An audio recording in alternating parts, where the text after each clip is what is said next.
Questão disputada sobre as criaturas espirituais, por Santo Tomás de Aquino. Tradução de Carlos Noguet, Realizações Editora. E você está no canal Leconde. Caros ouvintes, caso gostem do que aqui será lido, por favor adquiram o livro. Deixo dito que esta edição é primorosa. A capa é em alto relevo, espetacular. A edição que tenho em mãos é bilíngue latim-português. As notas de rodapé são enormes, tem várias, sobretudo ao começo do livro. Enfim, notas essas que não serão lidas aqui, claro. Sinto muito. E são vastíssimas ao final do livro, as várias notas que acompanham os capítulos. As folhas amareladas são extremamente confortáveis. Enfim, a margem é pequena, confesso. Poderia ter uma margem melhor em termos de editoração, mas o livro é de fato primoroso. Nossa, vale a pena tê-lo em mãos. Bom, e caso vocês gostem, concordem e queiram fazer parte do que aqui é feito, é possível auxiliar o canal. Centavos serão muito bem-vindos, seja via Pix, PayPal, Apoia-se, Vaquinha. Também é possível comprar livros que chegarão até mim pela lista de desejos da Amazon. Ou ainda tornando-se membro aqui do canal. Tornando-se membro, você pagará uma assinatura que é mensal, começa R$ 1,99 ao mês, caso isso meu trabalho valha, e pode ser cancelada a qualquer momento. Os links todos estão no descritivo. E caso você não possa e não queira contribuir financeiramente para com este trabalho, é possível fazê-lo de graça e rápido, curtindo, compartilhando, comentando e inscrevendo-se no canal, caso já não tenha feito. E também orando por mim a Deus Nosso Senhor, é claro. Eu desejo que Deus vos abençoe, meus caros, que Ele vos guie e vos guarde. E desejo também a todos uma boa escuta. Apresentação. Por Sidney Silveira. Substâncias para além da matéria. Primeiro, De Spiritualibus Creaturis. Obra com vieses distintos. A Quaestio Disputata sobre as criaturas espirituais ou anjos foi escrita entre os anos 1267 e 1268, e nenhum importante catalogador da obra de Tomás de Aquino, quer antigo, quer moderno, jamais colocou em dúvida a sua autenticidade. É trabalho da lavra do Aquinate, sem sombra de dúvida, composto de 11 artigos que, completados em seu conjunto, representam a refutação do helimorfismo universal de matriz aristotélica. Neste caso, permeado de acentos neoplatônicos, o qual, na Idade Média, ganhou fôlego na pena do filósofo judeu andaluz Avicebron, e Ibn Gabirol, particularmente na obra Fons Vitae. As relações entre matéria e forma são escrutinadas já no começo deste compêndio dialético de Santo Tomás, que, em seu artigo 1º, et primo queritur untro substantia spiritualis creata siti composita ex materia et forma, composto de 25 objeções e 14 contra-objeções, expõe sumária e magistralmente a sua metafísica de ser que culmina em Deus, o ipsium esse. Os artigos restantes bebem do manancial deste primeiro, porque neles está pressuposta a tese do doutor comum de que todos os entes têm composição de ato e potência, substância e acidentes, mas nem todos a têm de matéria e forma. Este último é o caso das criaturas espirituais, que são compostas em seu substrato ontológico mais radical de essência e ser. Antes de adentrarmos o conteúdo desta questão disputada sobre as criaturas espirituais que a Realizações traz à luz pela coleção Medievalia, convém referir que o horizonte teológico do qual Santo Tomás se vale, neste e noutros tratados, foi estabelecido pelo neoplatônico cristão Pseudo-Dionísio Areopagita, que pode ser ouvido aqui no canal, no clássico Sobre a Hierarquia Celeste, nos seguintes pontos. A natureza dos anjos como puras inteligências, a sua função de proteger e guiar os homens, a sua classificação em 9 coros agrupados em 3 ordens, A primeira composta de serafins, querubins e tronos. A segunda, dominações, virtudes e potestades. A terceira, principados, arcanjos e anjos. Nas cerca de 35 obras em que Santo Tomás aborda direta ou indiretamente o tema dos anjos, a hierarquia estabelecida pelo Areopagita é mencionada ou suposta. A partir dela, a angeologia atomista procura estatuir, em termos metafísicos, a radical espiritualidade das substâncias separadas, assim como a sua composição ontológica de essência e ato de ser. As demais características destas criaturas são descortinadas, como numa espécie de dominó dedutivo, a partir das propriedades já mencionadas: modo de conhecer intuitivo, irrepetibilidade das formas inteligíveis de que são dotadas, circunstâncias de só haver um indivíduo angélico em cada espécie, infusão por Deus dos conteúdos noéticos de cada anjo, domínio sobre a matéria, etc. O embate contra o averroísmo latino também está presente na obra que o leitor tem em mãos. Neste contexto, a alguns pode causar estranheza o fato de o Boi Mudo da Sicília tratar de um tema da antropologia filosófica numa disputatio sobre anjos. Ocorre que este tratado está no perímetro onde as questões gnosiológicas alcançam dois tipos de entes, homem e anjo, no tocante às operações excelentes de que são capazes, cada qual a seu modo, entender e querer. Ademais, se a tese de Averroes, do único intelecto possível para todos os homens, estivesse certa, o problema da unidade na multiplicidade esbarraria em aporias irresolvíveis, entre outros fatores, porque aquilo que enquadra os indivíduos humanos numa só espécie seria numericamente único, o que é absurdo supor. Santo Tomás enxerga longe. O problema da tese do único intelecto possível para todos os homens esbarra em questões sem cuja resolução o edifício escolástico erigido no século XIII corria sério risco de desabar. Em resumo, supor uma potência humana para além dos indivíduos humanos materialiter considerados problematiza as relações entre matéria e forma, como também a definição de gênero e de espécie. No caso do anjo, o Akinati já havia demonstrado que uma natureza simples não possui qualquer elemento potencial/material que limite a sua forma. Portanto, esta só pode ser limitada consoante o grau intensivo de participação no ser que distingue a sua essência.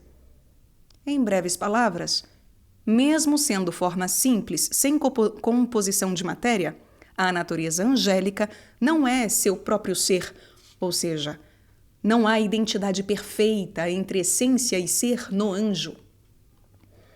A imaterialidade das criaturas espirituais não é, portanto, sinônimo de infinitude, pois nelas a essência é o limite do ser. Mais do que propriamente angelizar o homem, fazendo-o conhecer a realidade graças a algo que estaria para além da sua individualidade ânimo-corpórea, a saber, o suposto intelecto possível universal, a tese averroísta lança por terra na prática inúmeras conquistas teoréticas, como aquela segundo a qual, quanto menos sujeito aos influxos da matéria está um ente, maior é a sua potência operativa e mais perfeito é o seu domínio sobre a própria matéria.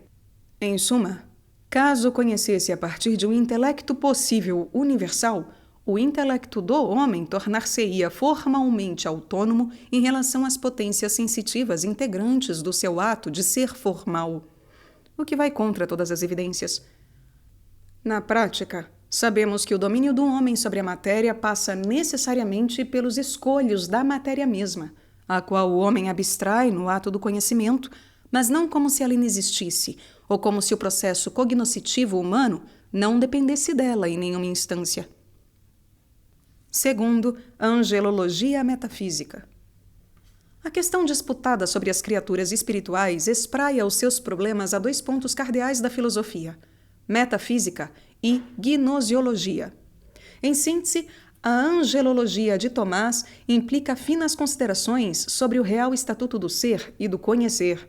Acontece que nos ambientes filosóficos da contemporaneidade, permeados de imanentismos crassos ou sutis, é preciso antes de tudo demonstrar que um estudo sobre os anjos cabe de pleno direito à filosofia.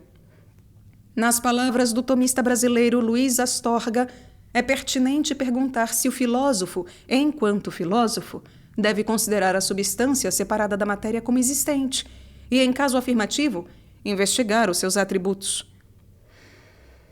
Só mesmo uma era antimetafísica como a nossa poderia tentar constranger o escopo da filosofia.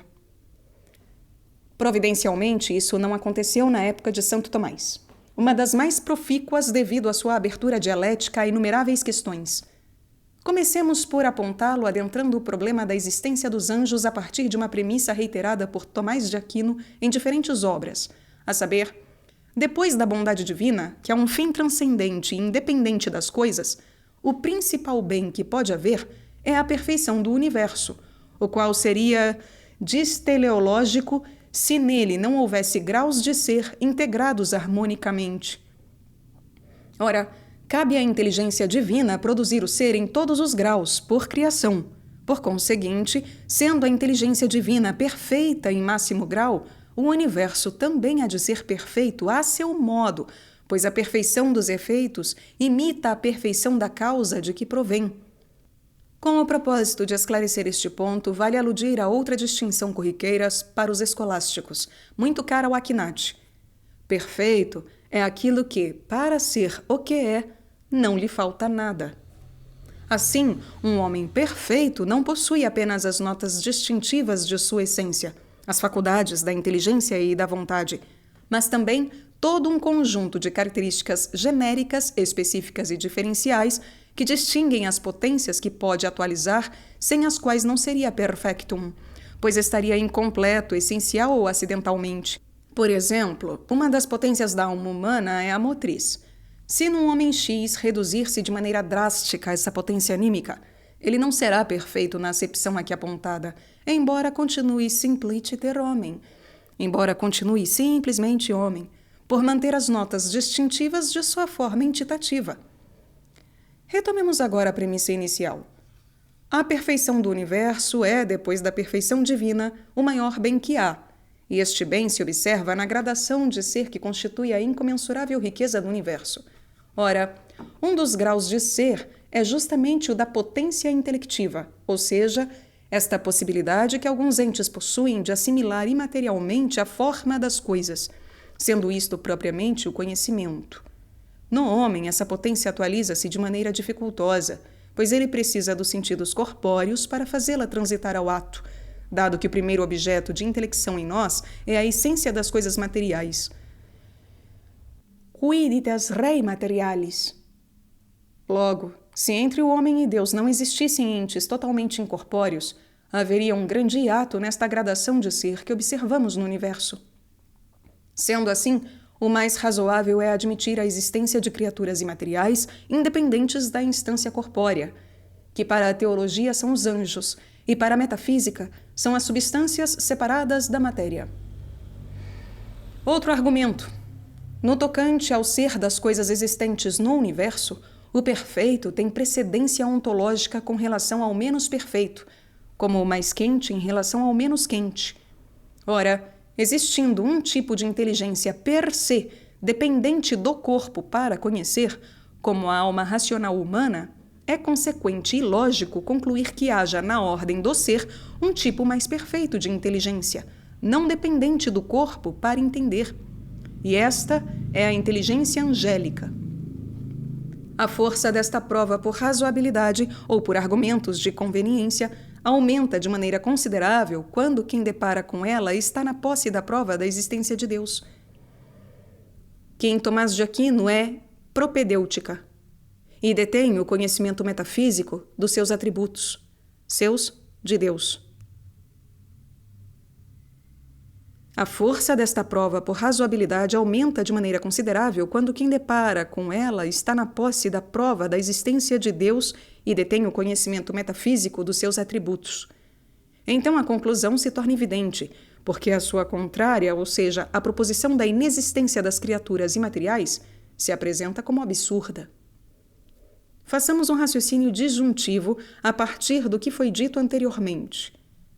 Ou os anjos existem e perfazem a harmonia que observamos na gradação de ser que há no universo, criado a imago Dei, ou a sabedoria divina, não é perfeita.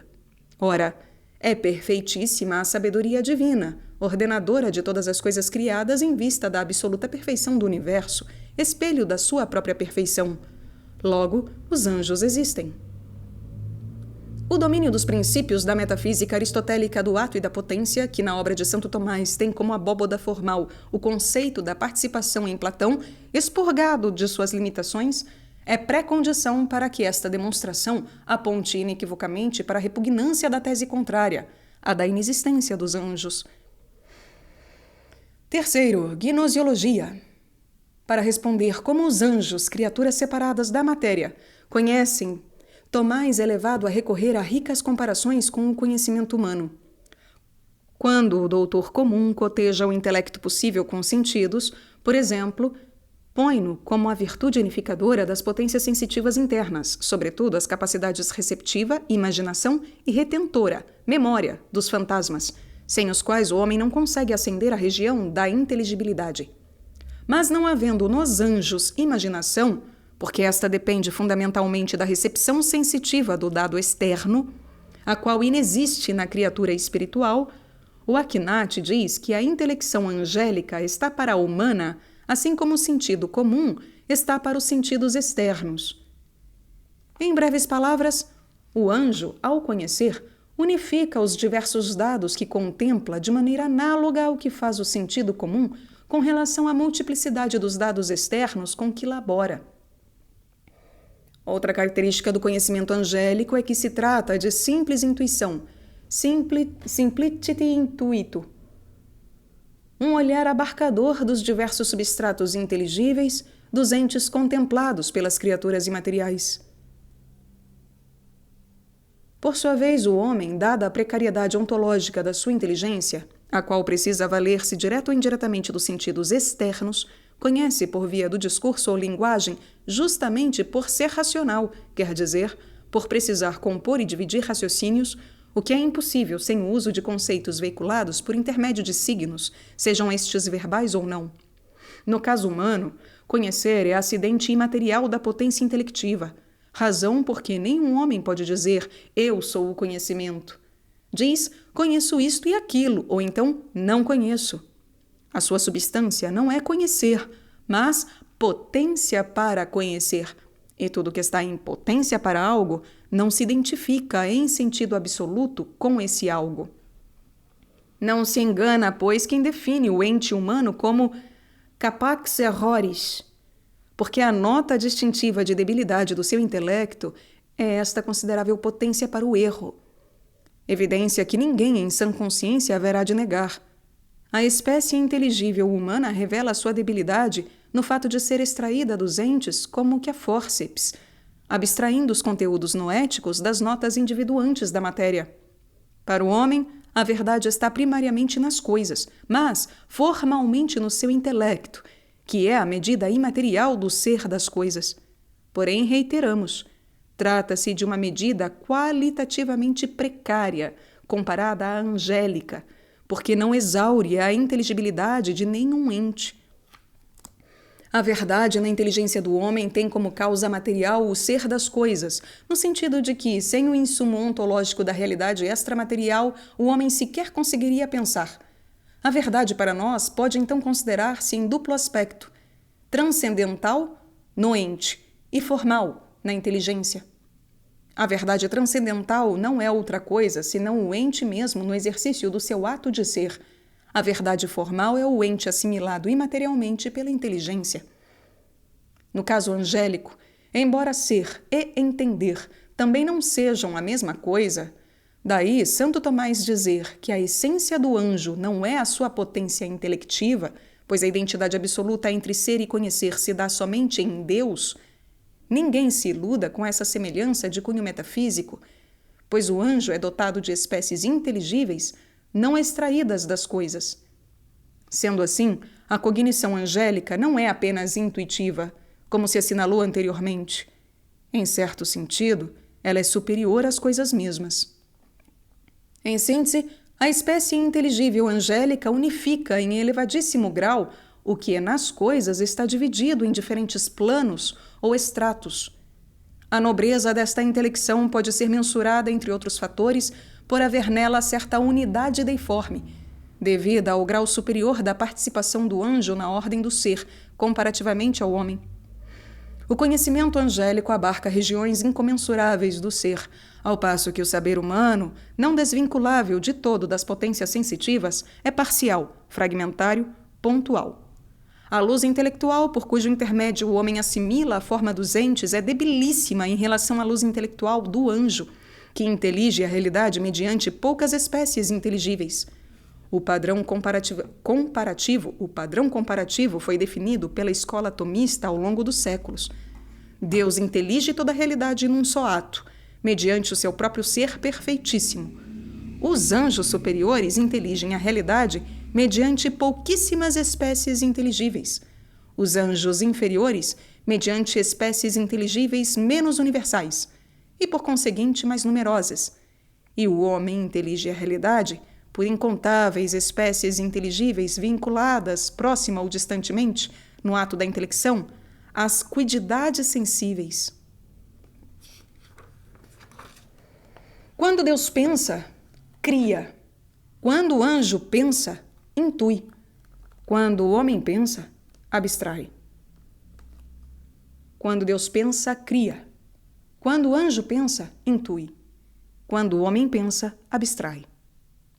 Em Deus, ser é conhecer tudo perfeitissimamente. No anjo, ser é entender em elevadíssimo grau tudo o que entende. No homem, ser é conhecer dificultosamente, porque o seu ato de intelecção não consegue desvincular-se por completo dos escolhos da matéria. A ratio unitatis de toda a ordem do ser se encontra no intelecto divino. Em todos os demais intelectos, a razão de unidade, ratio unitatis, dá-se em graus descendentes desde os serafins até os anjos custódios, os anjos da guarda. No homem, cuja cognição tem muito menor alcance, a razão de unidade pode dizer-se precária, se posta em paralelo com o intelecto angélico. Quarto, importância desta obra.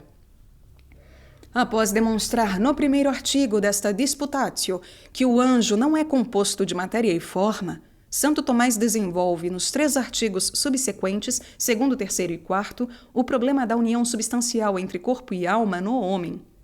O Akinati continua o paralelo anjo/homem entre os artigos 5º e 8º, nos quais assinala o caráter incorpóreo das criaturas espirituais. Por fim, nos artigos 9º, 10º e 11º, volta a centrar baterias dialéticas na antropologia filosófica que lhe foi tão cara, para defender posição frente a diferentes erros difundidos em seu tempo.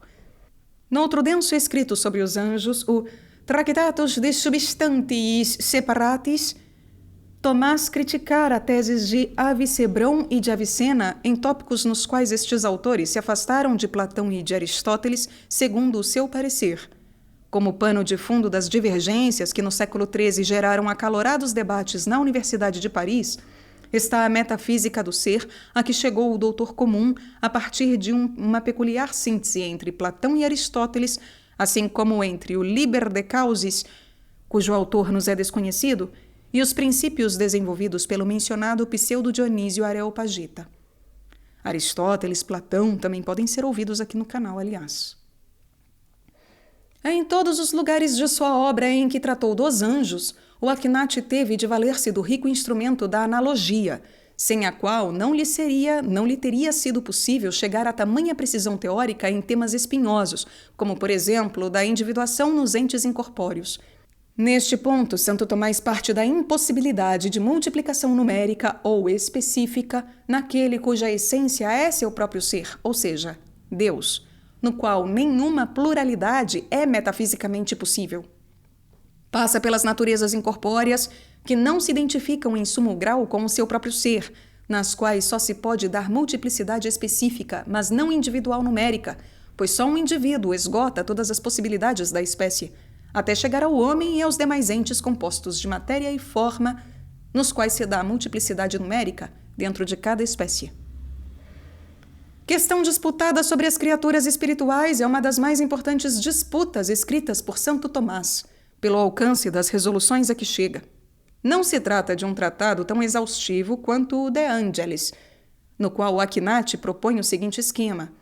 Das criaturas espirituais, primeiro, sua natureza, A, em si mesma, B, com relação a 1, corpos ou coisas corpóreas, 2, lugares, 3, movimento local, segundo, suas operações, A, intelectiva, 1, a atividade cognoscitiva em si mesma, 2, o meio por cujo intermédio conhecem, 3, o duplo objeto do seu conhecimento, coisas materiais e coisas imateriais, 4, o modo como conhecem, e B, volitiva, 1, a vontade dos anjos em si mesma, 2, seu ato próprio, que é o amor ou ódio nos demônios, e 3, sua origem, A, em seu ser natural, B, com relação à graça e glória, e mal de pena e mal de culpa.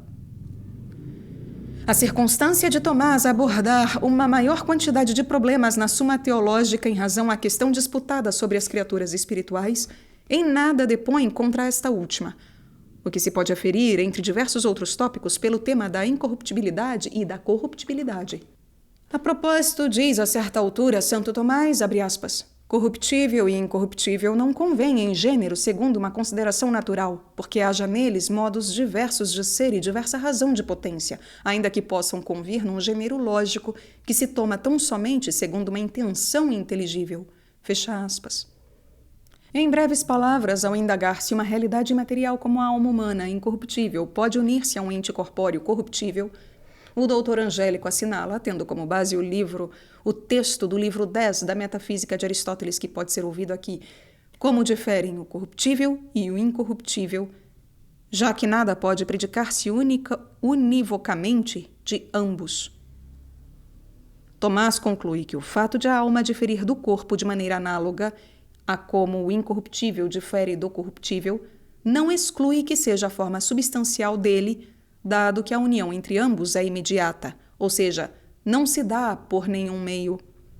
Há entre o corpo e a alma uma conveniência de proporção, que é justamente a requerida entre matéria e forma. Abre aspas. Pois dois espíritos são dois atos, ao passo que o corpo se compara à alma como a potência ao ato. Fecha aspas. Com a publicação desta questão disputada sobre as criaturas espirituais, a coleção Medievalia contribui para trazer à baila um tema hoje completamente alheio às discussões filosóficas. Porém, o grau de abstração do problema aqui abordado pode ser medido pelas palavras do próprio Tomás, para quem o intelecto humano acha-se em relação às substâncias separadas da matéria como o olho do morcego com relação ao sol. Contemplemos, pois, as criaturas espirituais devidamente munidos da metafísica tomista, porque assim não nos cegaremos com o clarão de inteligibilidade que delas provém.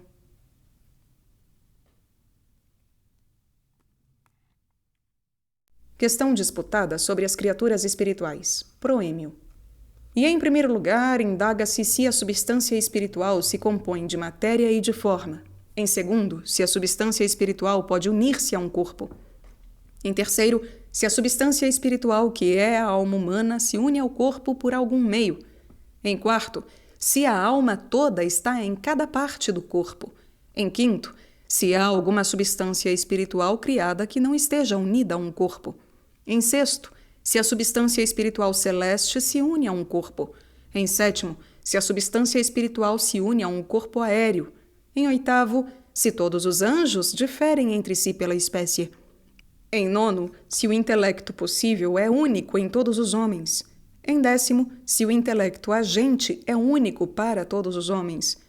Em undécimo, se as potências da alma se identificam com a essência da alma. Artigo 1º. Em primeiro lugar, indaga-se se a substância espiritual se compõe de matéria e de forma. E parece que sim.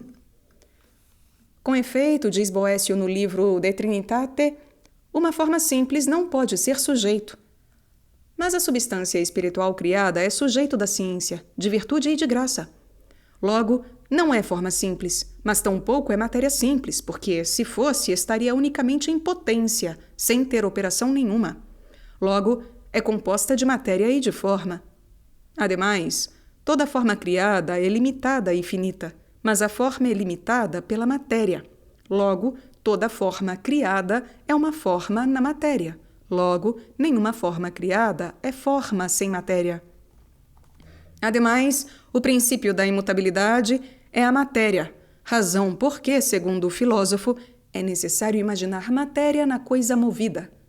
Mas a substância espiritual criada é mutável. Só Deus, com efeito, é imutável por natureza.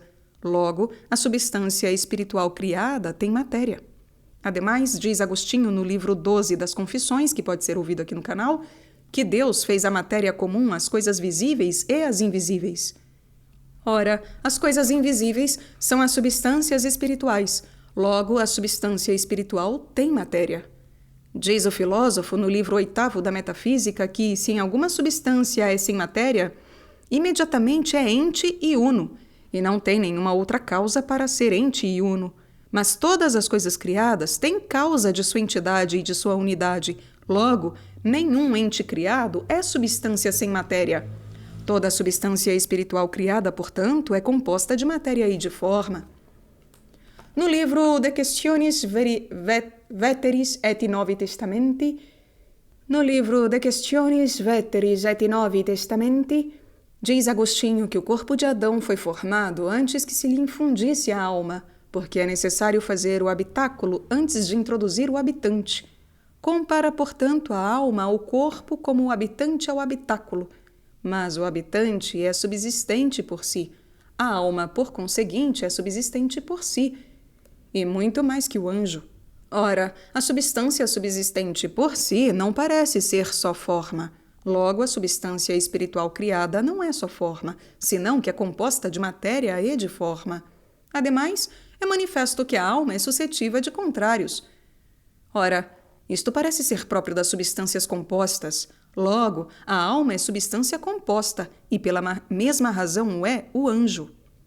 Ademais, a forma é aquilo pela qual algo é. Por conseguinte, todo e qualquer composto de quo est, pelo qual é, e de quod est, o que é composto de matéria e de forma. Mas toda substância espiritual criada é composta de quo est e de quod est, como se patenteia pelo dito por Boécio no livro De Hebdomadibus. Logo, toda substância espiritual criada é composta de matéria e de forma. Ademais, a forma é aquilo pela qual algo é. Por conseguinte, todo e qualquer composto de quo est, pelo qual é, e de quod est, o que é composto de matéria e de forma. Mas toda substância espiritual criada é composta de quo est e de quod est, como se patenteia pelo dito por Boécio no livro De Hebdomadibus. Logo, toda substância espiritual criada é composta de matéria e de forma. Ademais, é dupla a comunidade, uma em Deus, cuja essência é comum às 3 pessoas, outra nas coisas criadas, enquanto o universal é comum a seus inferiores.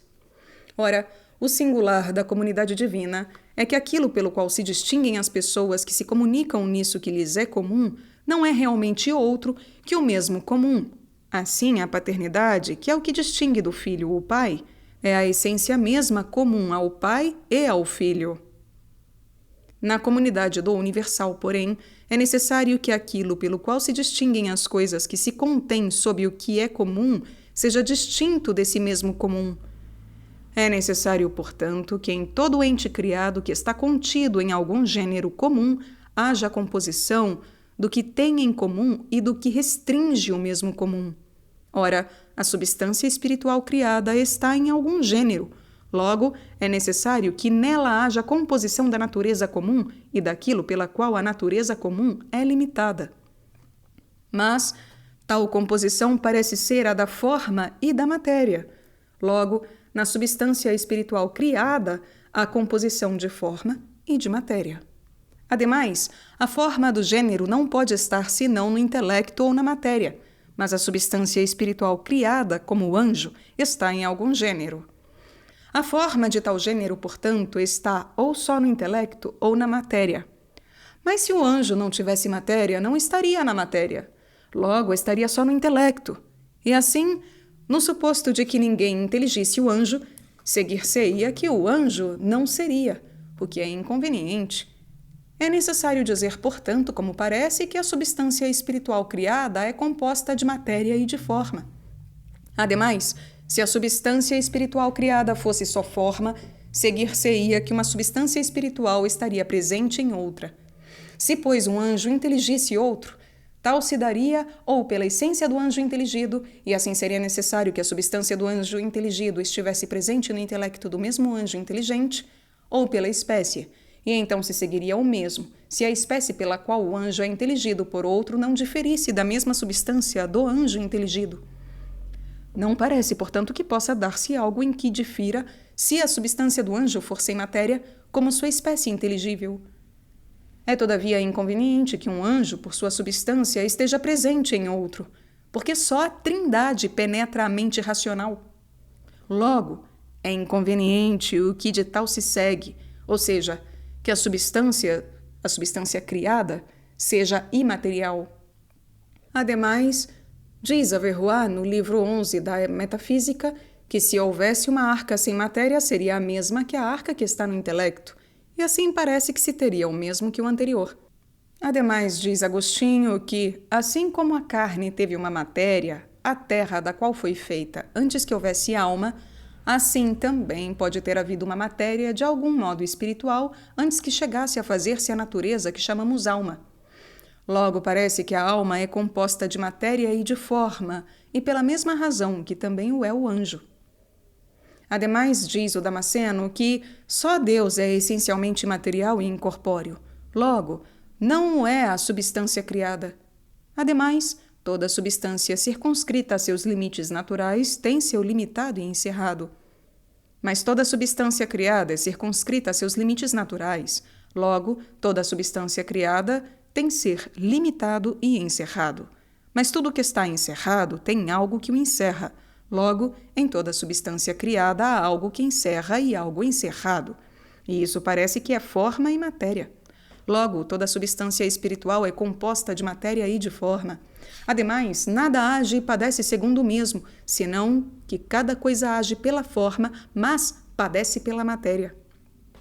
Mas a substância espiritual criada, como o anjo, age quando ilumina um anjo inferior e padece quando é iluminada por um superior.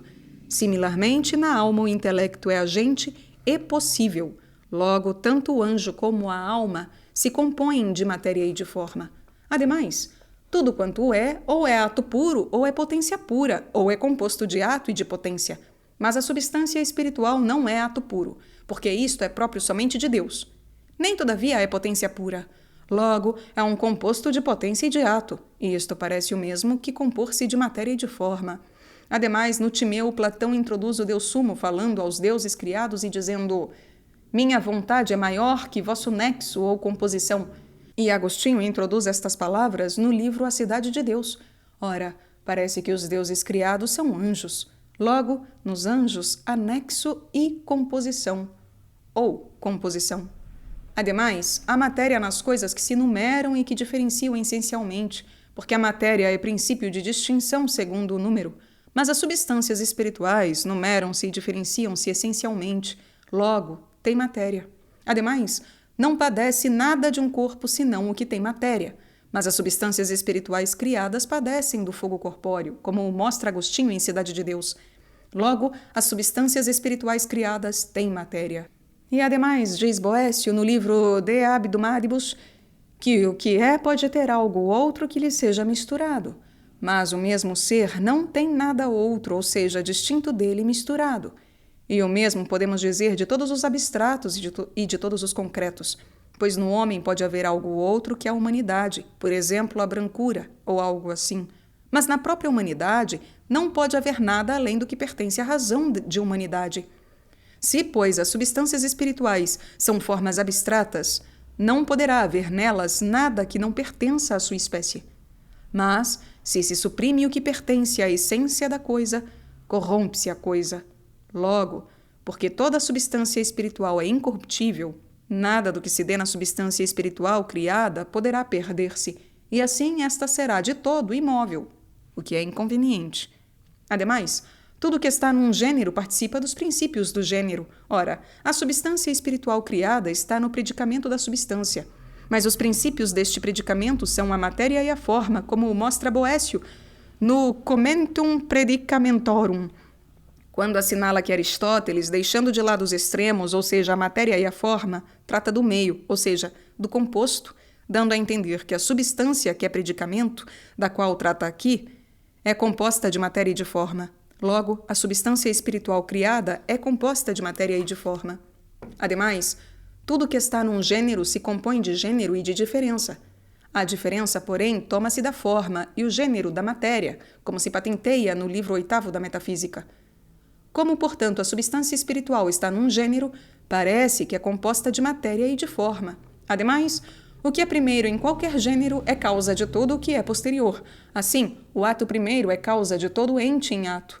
Logo, pela mesma razão, tudo o que está de algum modo em potência tem-no da potência primeira, que é potência pura, ou seja, a matéria-prima.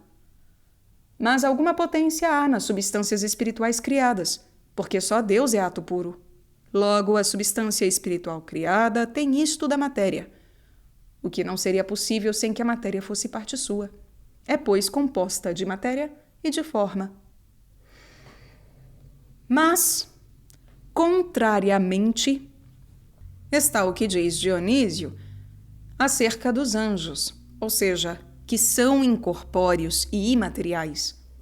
Mas dirás que se dizem imateriais porque não tem matéria sujeita à quantidade e à transmutação. Mas, contrariamente, está o que ele mesmo disse antes, ou seja, que são desprovidos de toda e qualquer matéria. Ademais, segundo o filósofo no livro 4º da Física, o lugar não se busca senão por causa do movimento, e, semelhantemente, tampouco a matéria se buscaria senão por causa do movimento. Pelo fato das coisas terem movimento, há, segundo isto, que buscar nelas matéria. Por isso, as coisas que são gerais e corruptíveis têm matéria para ser. As que, porém, são transmutáveis, segundo o lugar, têm matéria para localizar-se.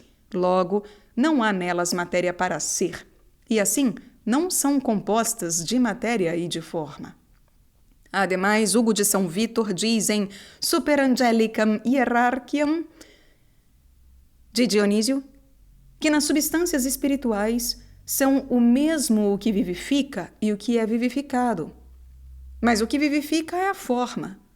O que, porém, é vivificado é a matéria. A forma, com efeito, dá o ser à matéria, e o ser dos viventes é o viver. Logo, nos anjos não há diferença de matéria e de forma. Ademais, dizem Avicena e Algazel que as substâncias separadas, que se dizem substâncias espirituais, são de todos despidas de matéria. Ademais, diz Aristóteles no livro 3º de De Anima, que não é a pedra o que está na alma, mas a espécie da pedra, o que parece ser por causa da simplicidade da alma, dado que, com efeito, nela não pode haver coisas materiais. Logo, a alma não é composta de matéria e de forma. Ademais, diz-se no livro De Causis que a inteligência é substância que não se divide. Mas tudo o que se compõe se divide. Logo, a inteligência não é substância composta. Ademais, nos entes que são sem matéria, são o mesmo intelecto e o que se intelige. Mas o que se intelige é a forma inteligível de todo o imaterial.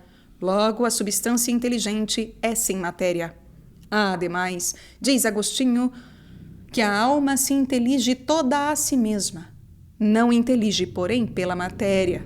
Logo, a matéria não é algo seu. E ademais, diz o Damasceno que a alma é simples, não é composta, por conseguinte, de matéria e de forma. Ademais, o espírito racional aproxima-se mais do primeiro simplíssimo, ou seja, Deus, que o espírito brutal. Mas o espírito brutal não é composto de matéria e forma. Logo, muito menos o espírito racional. Ademais, a substância angélica aproxima-se mais do primeiro simples que a forma material. Mas a forma material não é composta de matéria e de forma. Logo, tampouco a substância angélica. Ademais, a forma acidental é, na ordem da dignidade, inferior à substância. Mas Deus faz alguma forma acidental subsistir sem matéria, como se patenteia no sacramento do altar. Logo, com mais razão faz alguma forma no gênero da substância subsistir sem matéria. E isto parece exatamente próprio da substância espiritual. Ademais, diz Agostinho nas Confissões, 2 coisas fizeste, Senhor, uma próxima de ti, isto é, a substância angélica, e outra próxima do nada, ou seja, a matéria. Assim, portanto, não há matéria no anjo, dado que é incompatível com ele. Respondo. Deve dizer-se que acerca desta questão alguns opinam contrariamente. Com efeito, uns asseveram que a substância espiritual criada é um composto de matéria e de forma. Outros, todavia, o negam. Por isso, para que não procedamos com ambiguidade na inquirição da verdade, deve considerar-se o que se significa pelo nome matéria. É manifesto, com efeito, que, assim como a potência e o ato dividem o ente, assim também todo e qualquer gênero se divide pelo ato e pela potência. E comumente se chama matéria-prima ao que está no gênero da substância como certa potência inteligida para além de toda espécie e de toda forma, e ainda para além de toda privação, a qual, no entanto, é suscetível tanto de forma como de privação, como é patenteado por Agostinho no livro 12 das Confissões e no primeiro livro de Sobre a Gênese Literal e pelo filósofo no livro 7º da Metafísica. Ora, entendida assim a matéria, ou seja, em sua acepção própria e comum, é impossível que haja matéria nas substâncias espirituais.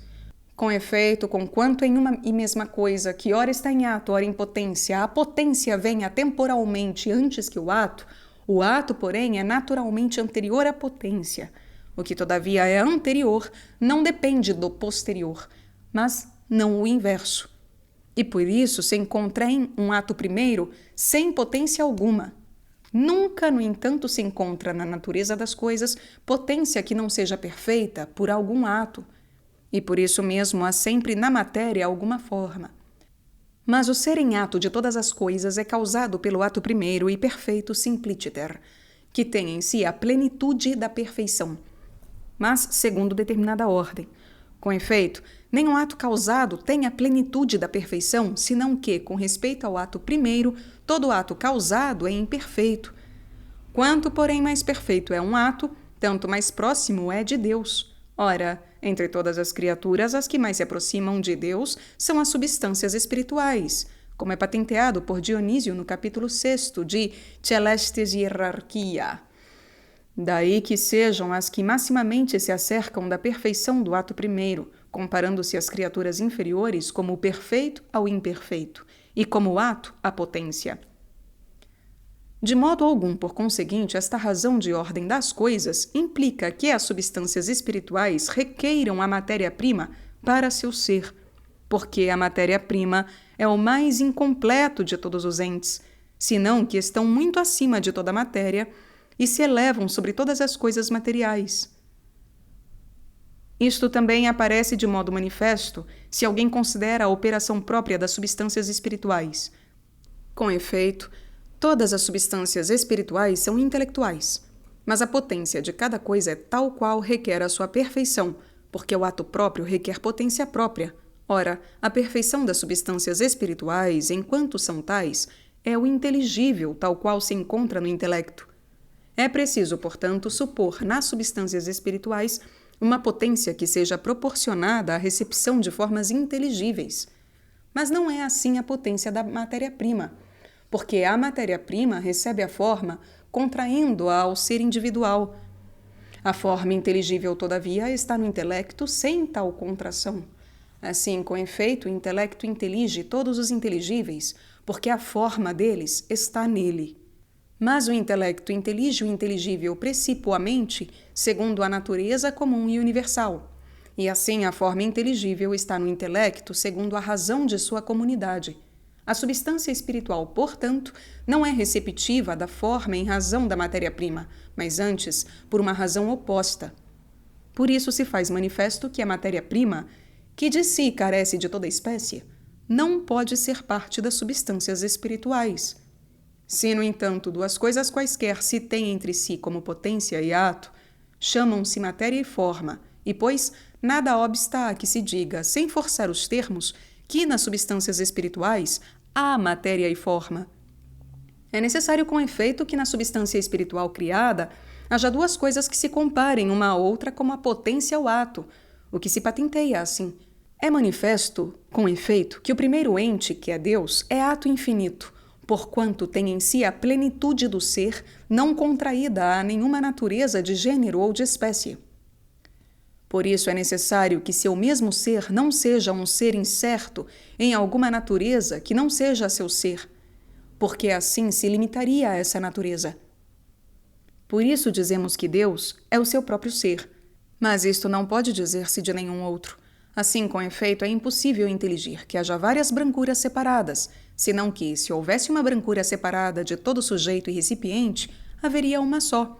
Assim, é impossível que o próprio ser subsistente não seja um só. Tudo, pois, o que é depois do primeiro ente, por não ser seu ser, tem o ser recebido em algo, pelo qual o mesmo ser se contrai.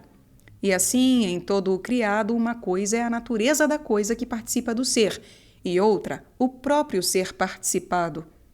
E como toda e qualquer coisa participa por assimilação do primeiro ato enquanto tem ser, é necessário que em todas as coisas o ser participado se compare à mesma natureza participante como o ato à potência.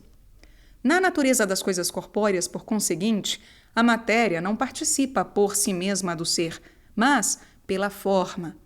Com efeito, a forma que advém à matéria fala ser em ato, como a alma ao corpo. Por isso, nas coisas compostas, há que considerar um duplo ato e uma dupla potência. Pois, de fato, antes de tudo, a matéria é como a potência com respeito ao ato, e a forma é ato seu. E depois, a natureza constituída de matéria e de forma é como a potência com respeito ao próprio ser, enquanto é suscetiva dele. Removido, pois, o fundamento da matéria, se permanece alguma forma de determinada natureza subsistente por si, não na matéria, ainda se compara a seu ser como a potência ao ato. Não digo, porém, como potência separável do ato, mas enquanto sempre se acompanha de seu ato. E desse modo, a natureza da substância espiritual, a qual não é composta de matéria e de forma, é como a potência com respeito a seu ser. E assim, na substância espiritual, a composição de potência e de ato e, por conseguinte, de forma e de matéria. Se, todavia, se chama matéria a toda potência, e se chama forma a todo ato. Quanto ao primeiro, portanto, deve dizer-se que a razão de forma se opõe à razão de sujeito, pois toda forma, enquanto tal, é ato, mas todo sujeito se compara àquilo de que é sujeito, como a potência ao ato. Se, pois, há alguma forma que seja só ato, como a essência divina, de modo algum pode ser sujeito, e desta é que fala Boécio. Se, porém, há alguma forma que segundo algo está em ato e segundo algo em potência, só será sujeito segundo isto, ou seja, enquanto está em potência. Mas as substâncias espirituais, ainda que sejam formas subsistentes, estão, porém, em potência, enquanto têm ser finito e limitado. E, porque o intelecto é cognoscitivo de todas as coisas segundo a razão destas, e a vontade é amativa do bem universal, permanece sempre no intelecto e na vontade da substância criada potência para algo que está fora dela. Por isso, se considera retamente, não se encontram substâncias espirituais que sejam sujeitos de outros acidentes que os pertencentes ao intelecto e à vontade. Quanto ao segundo, deve dizer-se que é dupla a limitação da forma. Uma, com efeito, segundo a qual a forma da espécie se limita ao indivíduo, e tal limitação da forma se dá pela matéria. E outra, porém, segundo a qual a forma do gênero se limita à natureza da espécie. E tal limitação da forma não se faz pela matéria, mas pela forma mais determinada, pela qual se atribui a diferença. A diferença adicionada ao gênero com efeito contrai-o à espécie. E há tal limitação nas substâncias espirituais, justo enquanto são formas de espécies determinadas. Quanto ao terceiro, deve dizer-se que não se encontra mutabilidade nas substâncias espirituais segundo o seu ser, mas segundo o intelecto e a vontade. Mas tal mutabilidade não provém da matéria, mas da potencialidade do intelecto e da vontade.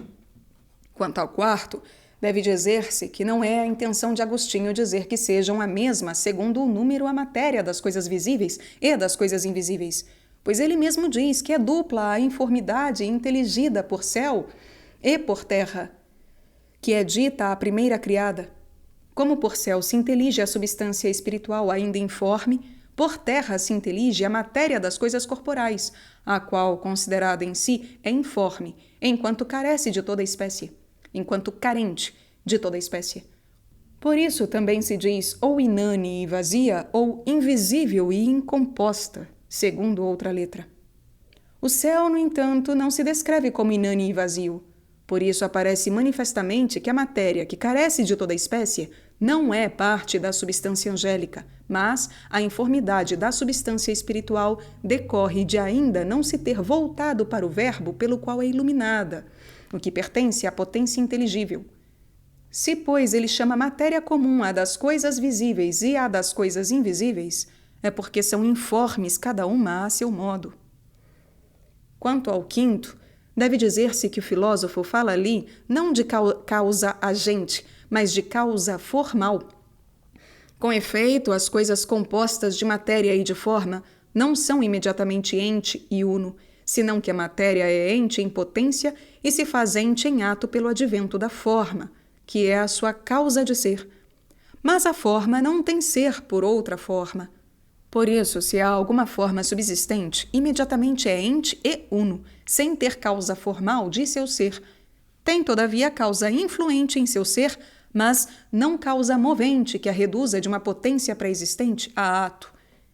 Quanto ao sexto, deve dizer-se que, de que a alma seja por si subsistente, não se segue, porém, que seja composta de matéria e de forma, porque subsistir por si pode convir também à forma sem matéria. Com efeito, dado que a matéria tem ser pela forma e não ao contrário, nada proíbe que alguma forma subsista sem matéria, ainda que não possa haver matéria sem forma.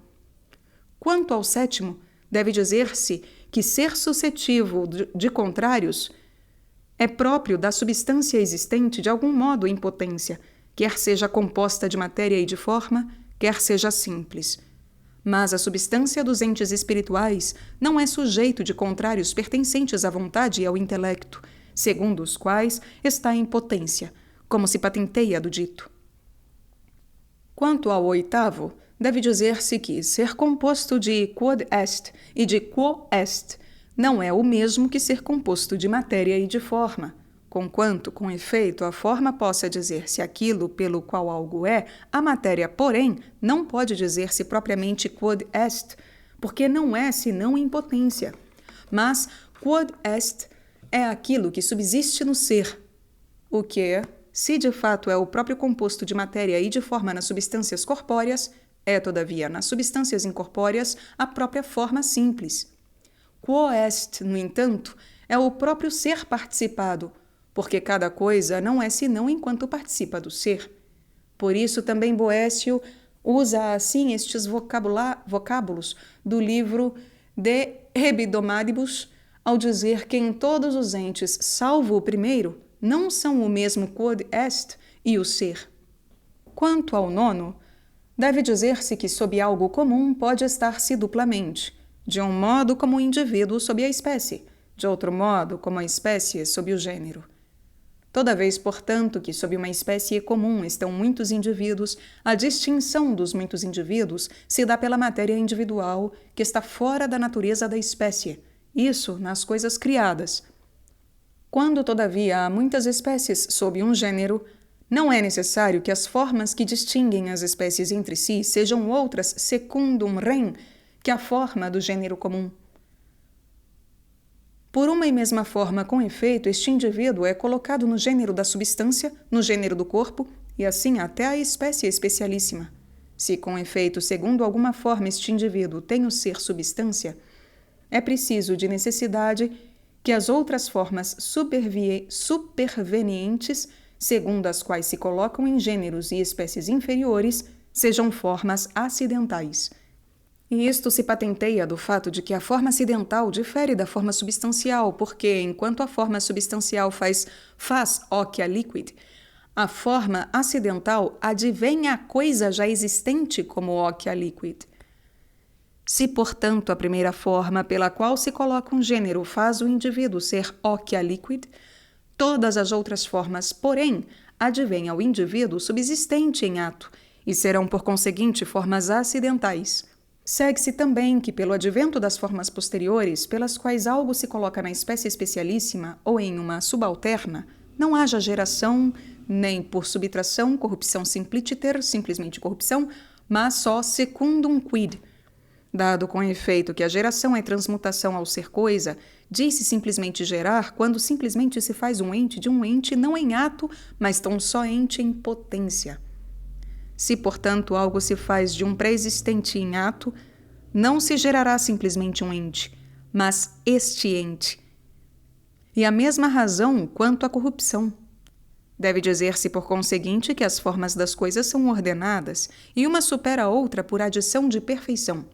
E isto é patenteado pelo filósofo no livro 8º da Metafísica, onde diz que as definições e as espécies das coisas são como os números, nos quais as espécies se multiplicam por adição de unidade, e também por indução, em que aparece que as espécies das coisas se multiplicam gradativamente segundo o perfeito e imperfeito. Assim, pois, pelo dito, se exclui a posição de Avicebron no livro Fons Vitae, segundo a qual a matéria-prima, se considera de todo sem forma, recebe antes de tudo a forma de substância. Suposta esta com efeito em alguma parte sua, a matéria-prima recebe sobre a forma de substância outra forma, pela qual se faz corpo, e assim sucessivamente até a última espécie. E na parte em que não recebe a forma corpórea, é substância corpórea, cuja matéria, não sujeita a nenhuma quantidade, é chamada matéria espiritual. Mas diz que a matéria já perfeita pela forma de substância, a qual é sujeito de quantidade e de outros acidentes, é a chave para inteligir as substâncias incorpóreas. Com efeito, que o indivíduo seja corpo inanimado e outro corpo animado, não se deve a que o indivíduo animado tenha uma forma sustentada pela forma substancial do corpo, senão a que o indivíduo animado tem uma forma mais perfeita, pela qual não só tem o subsistir e o ser corpo, como ainda o viver, enquanto o outro tem uma forma mais imperfeita, pela qual não chega à vida, mas só a subsistir corporalmente. Quanto ao 10º, deve dizer-se que a forma de um gênero de cuja razão faz parte a matéria não pode dar-se fora do intelecto, senão na matéria, como a forma da planta ou a do metal. Mas este gênero de substância, o da substância espiritual, não é tal que de sua razão faça parte a matéria. Do contrário, não seria metafísico, mas natural. Por isso, a forma deste gênero não depende da matéria segundo seu ser, senão que pode encontrar-se também fora da matéria. Quanto ao 1/10, deve dizer-se que a espécie inteligível que está no intelecto do anjo inteligente difere do anjo inteligido, não como o abstraído da matéria difere do concreto da matéria, mas como o ente intencional do ente que tem ser fixado na natureza. Assim difere a espécie da cor no olho da cor que está na parede. Quanto ao 12º, deve dizer-se que, se a arca fosse por si subsistente sem matéria, inteliger-se-ia a si mesma, porque a carência de matéria é a razão da intelectualidade, e segundo isto, a arca sem matéria não diferiria da arca inteligível. Quanto ao 13º, deve dizer-se que Agostinho induz inquirindo, o que se patenteia de que ele improva tal posição. Quanto ao 14º, deve dizer-se que só Deus se diz imaterial e incorpóreo, porque, comparadas todas as coisas à sua simplicidade, podem considerar-se como corpos materiais, ainda quando em si sejam incorpóreas e imateriais. Quanto ao 15º, deve dizer-se que o ser da substância espiritual criada é encerrado e limitado não pela matéria, mas por ser recebido e participado na natureza da determinada espécie, como se disse. Quanto ao 16º, deve dizer-se que a substância espiritual criada age e padece não segundo a forma ou a matéria, mas enquanto está em ato ou em potência. Quanto ao 17º, deve dizer-se que a substância espiritual não é ato puro, nem potência pura, senão que tem potência com ato. Não é, porém, composta de matéria e de ato, como se patenteia do dito. Quanto ao 18º, deve dizer-se que Platão chamava deuses segundos não aos anjos, mas aos corpos celestes. Quanto ao 19º, deve dizer-se que a matéria é princípio da distinção segundo o número na mesma espécie, mas não de distinção de espécies. Ora, os anjos não são muitos, segundo o número em uma mesma espécie, senão que sua multidão é como a de muitas naturezas de espécies subsistentes por si. Quanto ao 20º, deve dizer-se que as substâncias espirituais não padecem do fogo corpóreo por modo de alteração material, mas por modo de ligação, como diz Agostinho. Por isso não é necessário que tenham matéria. Quanto ao 21º, deve dizer-se que o livro De Unitate et Uno não é de Boécio, como indica seu mesmo estilo. Quanto ao 22º, deve dizer-se que a forma separada, enquanto é ato, não pode ser mesclado a algo estranho, mas só enquanto está em potência.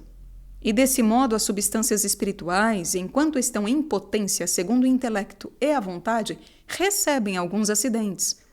Quanto ao 23º, deve dizer-se que a intenção de Boécio não é dizer que da razão de substância, que é gênero, é ser composta de matéria e de forma, enquanto a substância é da consideração da metafísica, não da ciência natural, senão que tem a intenção de dizer que, porque a forma e a matéria não pertencem ao gênero da substância como espécies, só a substância que é composta se coloca no gênero como espécie.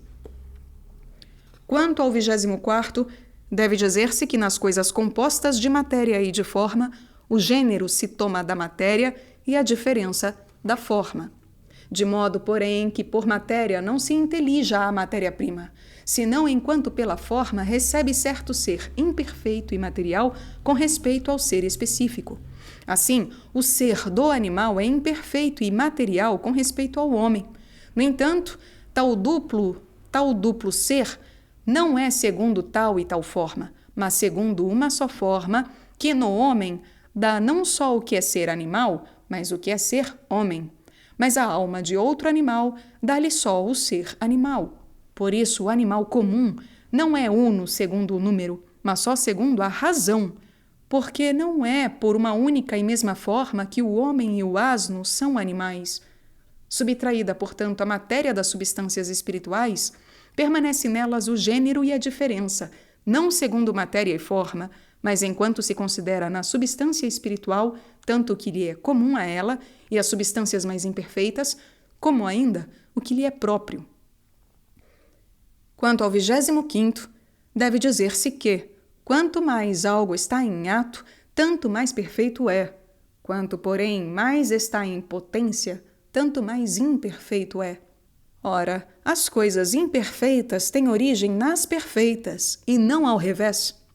Por isso, não é necessário que tudo o que de algum modo está em potência o receba da pura potência, que é a matéria. E nisto parece que se enganou a Vicebrão no livro Fons Vitae, ao crer que tudo o que está em potência ou é sujeito, o tem, de algum modo, da matéria-prima.